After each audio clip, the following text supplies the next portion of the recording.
Hi, my name is Sara Brakhane, and I am the Executive Director and founder of CHISPA Project in Honduras, where we create school libraries for children, helping kids get their first access to books.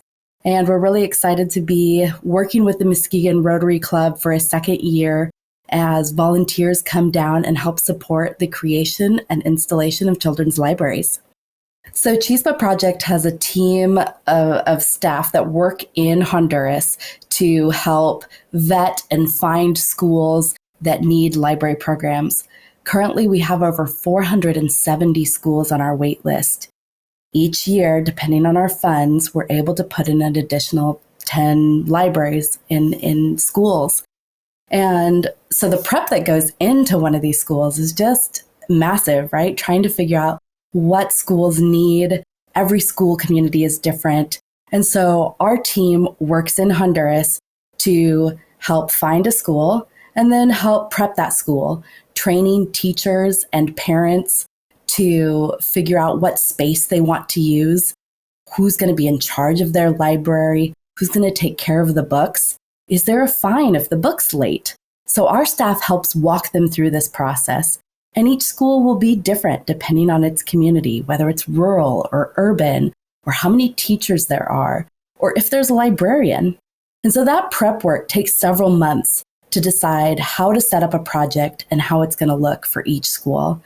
And then we have international volunteers come and help with some of our bigger schools.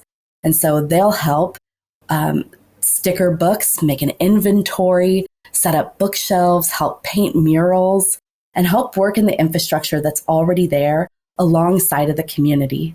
And so they'll help with that installation and then also help with the inauguration of the library. This consists of children moving through reading activities and the teachers getting to put into practice what they've learned in workshops with CHISPA Project. So how to read out loud, how to get students engaged, how to do critical thinking questions. And so these activities will happen during the inauguration, and we need those international volunteers to help out with these very busy days of installing and inaugurating the library. After volunteers leave, we will continue working with the school for a year, making sure that there's follow-up, that things are working the way we all planned, helping troubleshoot, and again, coming alongside that community to really instill the habit of learning, not just a one-and-done thing. So CHISPA Project is a very grassroots organization. And as a founder, it's been incredible to watch CHISPA Project grow over the last decade. We're entering year 10 now. And what started as a woman on a motorcycle with a backpack full of books has now become so much more.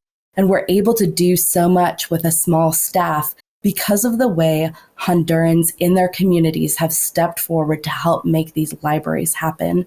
So it's been really incredible, one, to see how communities come together and continue this motion for really trying to ingrain this habit of reading.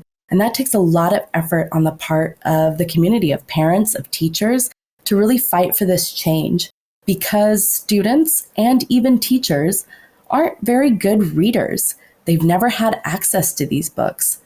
Books in Honduras cost between $15 and $20 per book. For 2 out of 3 Hondurans living off of less than $3 a day, books are inaccessible. They're not a priority. They're not available for sale. They're not being purchased. They're not being printed. And so really to have that habit of reading where we're trying to create students that are informed, that have creative thinking skills, that have analytical skills. That's why they need to be reading every day in school. And so we see the impact then, not only in the community coming together to make this happen, but then all the stories that come out of this with children skipping recess to try and read more, coming after school to ask for more books, finishing their homework so that the book itself then is an incentive to finish and so that they can read during class. You'll also hear kids talking about some of their favorite series, things they've never had access to before, or teachers that talk about how their students are just starting to click more of what it takes to read out loud, what it takes to read fluidly, and what it takes to have real reading comprehension. So we love these stories of even kids being able to become better readers. So they like school more. They enjoy it. They stay in it longer. They have a higher chance of going on to higher education. And also, whatever they choose to do or whatever they're able to do, depending on their families and their trajectory, if you will.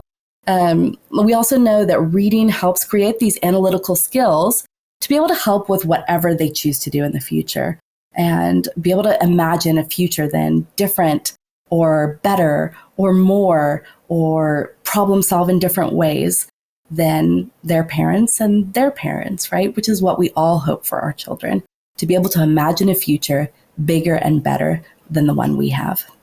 Well, we're so grateful to the support you've already helped provide in creating a library for 1,000 kids last year. That was a great success. We really enjoyed working alongside volunteers that came down and also folks that helped support financially that project.